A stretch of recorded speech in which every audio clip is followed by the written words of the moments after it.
एक थप्पड़ के बदले 7 जन्म तक निभाने वाले रिश्ते को 7 महीने में तोड़ते दिखाने से क्या असर पड़ सकता है, ये बात शायद पैसों के लिए फिल्म बनाने वाले ये फिल्म मेकर्स नहीं समझेंगे। तभी तो हमारे भगवानों में भी देवियों का नाम पहले आता है, सीताराम, राधे कृष्ण। फेमिनिज्म देखना है तो राष्ट्रीय गान में उसकी आंखों से झलकते आंसू को देखो, जो अपने देश का मान बढ़ाने के एवज में उसकी आंखों से छलक पड़ा। सर्कस का शेर तो केवल हिंदू बना बैठा है, जिसकी संस्कृति, जिसकी सभ्यता को पश्चिमी लोग और कुछ देश में रह रहे उनके पालतू कुत्ते नष्ट करने पर लगे हैं, क्योंकि वो 2 मिनट में तुम्हारे अंदर डंडा कर देंगे और तुम सारी जिंदगी अपनी सिलते फिरोगे।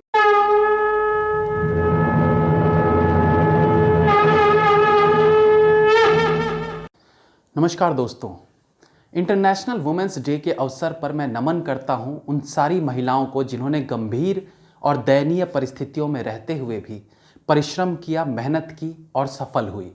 फिर चाहे वो अपने परिवार को एकजुट रख पाने में सफल हुई, देश को सम्मान दिलाने में सफल हुई, अपने बच्चों को अच्छे संस्कार देने में सफल हुई, या किसी देश के किसी बड़े पद को हासिल करने में वो सफल हुई।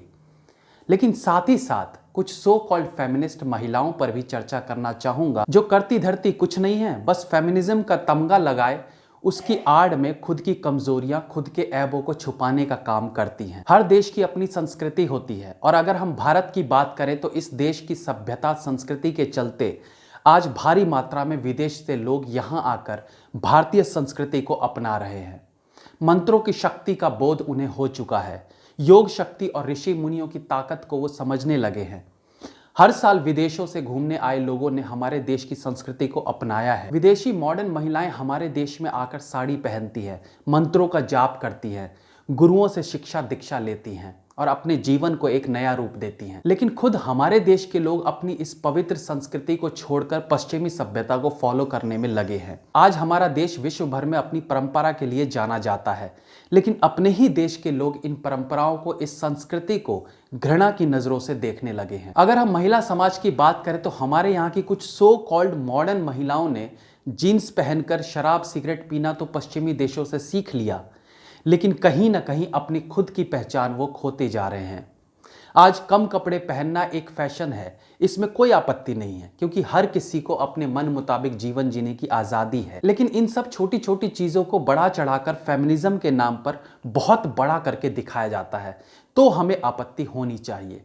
और ये काम करते हैं कुछ टीवी चैनल्स, जिनमें से एक है MTV। अभी हाल ही में मैंने MTV इंडिया की एक वीडियो देखी, जिसमें महिलाओं के ब्रा स्ट्रैप्स को एक आधार बनाकर ये दिखाने की कोशिश की कि हमारी सोच, हमारी समझ बहुत छोटी हो चुकी है। इस वीडियो में दिखाया जाता है कि कुछ लड़कियों के ब्रा स्ट्रैप्स दिखाई देते हैं, जिन्हें कुछ एजेड महिलाएं ठीक करके उन स्ट्रैप्स को उनके कपड़ों के अंदर करने की कोशिश करती हैं।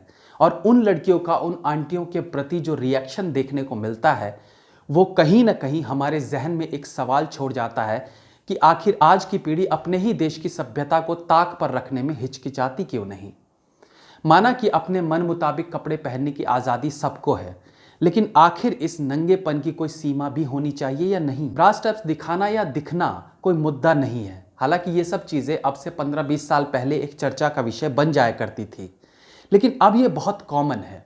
एक्चुअली हमें आपत्ति है इस तरह की वीडियोस से, जहां फेमिनिज्म के नाम पर आप छोटी से छोटी चीज को बड़ा करके दिखाने पर तुल जाते हैं। इस वीडियो में जो लड़कियां दिखाई जाती है, उन्होंने अलग अलग तरह के परिधान पहने हुए हैं, लेकिन कुछ लड़कियों ने जानबूझ के या कुछ के अनजाने में ब्रा स्ट्रैप्स दिखाई देते हैं, जिन्हें कुछ उम्र दराज आंटियां छुपाने की कोशिश करती हैं।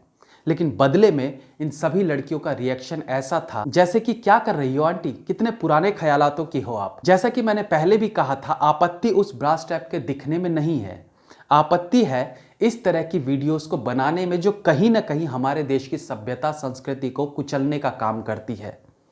इस वीडियो में उन आंटियों को दकियानूसी और पुराने विचारों वाली दिखाकर ये सो कॉल्ड फेमिनिस्ट्स और इस वीडियो को बनाने वाले चैनल हमारे देश की संस्कृति, सभ्यता पर सीधा वार करते हैं। फेमिनिस्ट बनने की आड़ में हम कहीं ना कहीं अपने देश के सालों पुराने संस्कारों को रौंदने की कोशिश करने लगे हैं। ये मानसिकता, ये सोच ऐसे ही पनपती रही तो आने वाले समय में हमारी पहचान कहीं धूमिल होकर रह जाएगी, और वो पहचान है हमारी सभ्यता, हमारे संस्कार, हमारी संस्कृति, हमारा गर्व।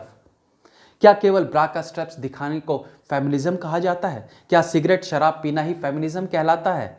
जानता हूं सिगरेट शराब की बात पर कुछ सो कॉल्ड फेमिनिस्ट बहुत लंबा चौड़ा भाषण तैयार कर लेंगी कि लड़के पिए तो चलेगा, लड़कियां क्यों नहीं। अरे पियो और जियो। यहां सवाल लड़के या लड़कियों का नहीं है, यहां सवाल है कि आखिर रियल फेमिनिज्म क्या है। आखिर इस फेमिनिज्म की अंधी दौड़ में हम कहां भागे जा रहे हैं, किनको फॉलो कर रहे हैं?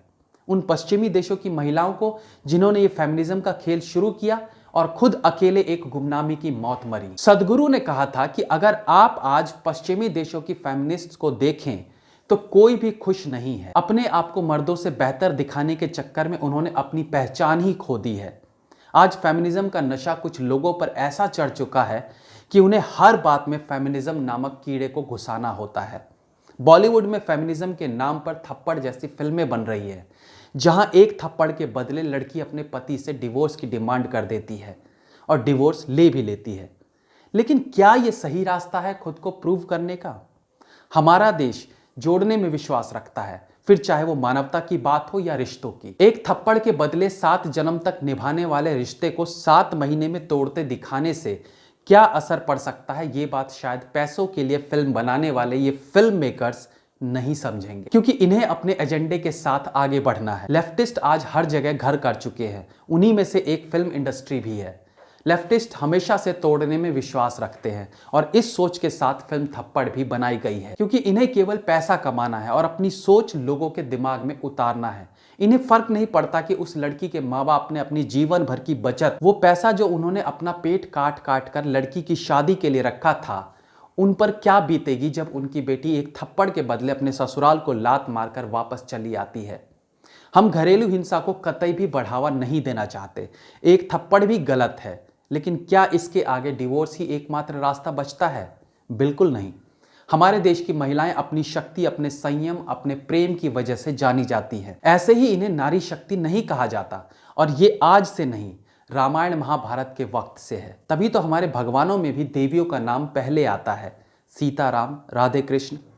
हमारे यहाँ महिलाओं को देवी का दर्जा दिया जाता रहा है। आज भी हमारे यहाँ कन्या पूजन जैसे त्यौहार मनाए जाते हैं, जहाँ केवल महिलाओं को पूजा जाता है, खाना खिलाया जाता है। 9 दिन का व्रत माता दुर्गा के लिए रखा जाता है और कृष्ण जन्माष्टमी और शिवरात्रि में केवल 1 दिन का व्रत रखते हैं। तो सदियों से हमारे देश में नारियों को आगे रखा गया है। हाँ, ये जरूर है कि कुछ कारणों से हमारे देश को पुरुष प्रधान देश कहा जाता है, लेकिन सही पूछिए तो ये भी केवल एक नाम मात्र रह गया है। आज भी घरों में महिलाओं के फैसले को सम्मान दिया जाता है, फिर चाहे वो वर्किंग महिला हो या फिर हाउसवाइफ।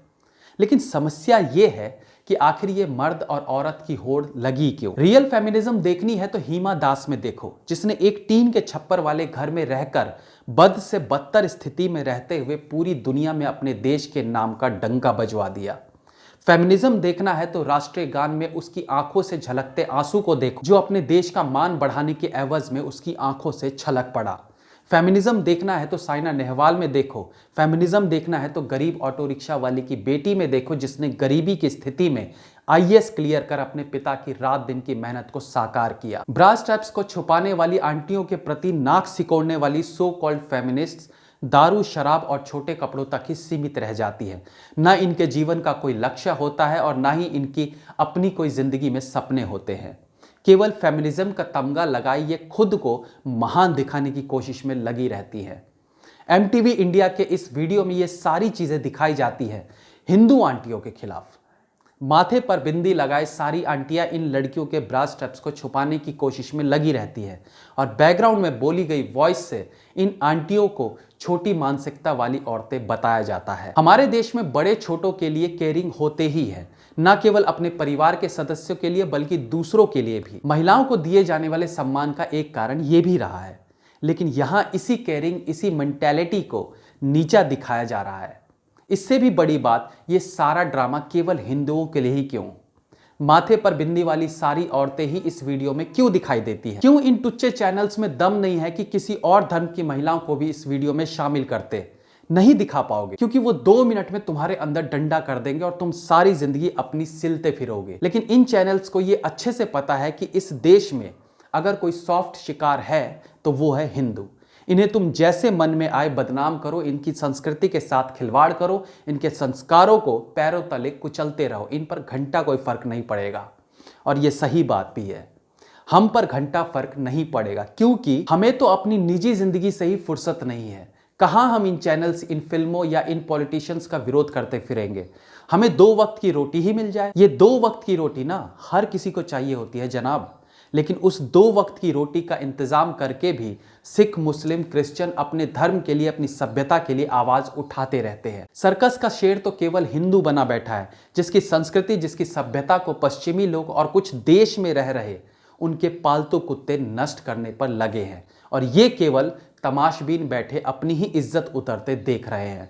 सोते रहो और रोते रहो, या फिर आगे आओ और इन जैसे कंपनीज, फिल्म संस्थाओं का विरोध करो, विरोध करो और विरोध करो। जय हिंद, वंदे मातरम।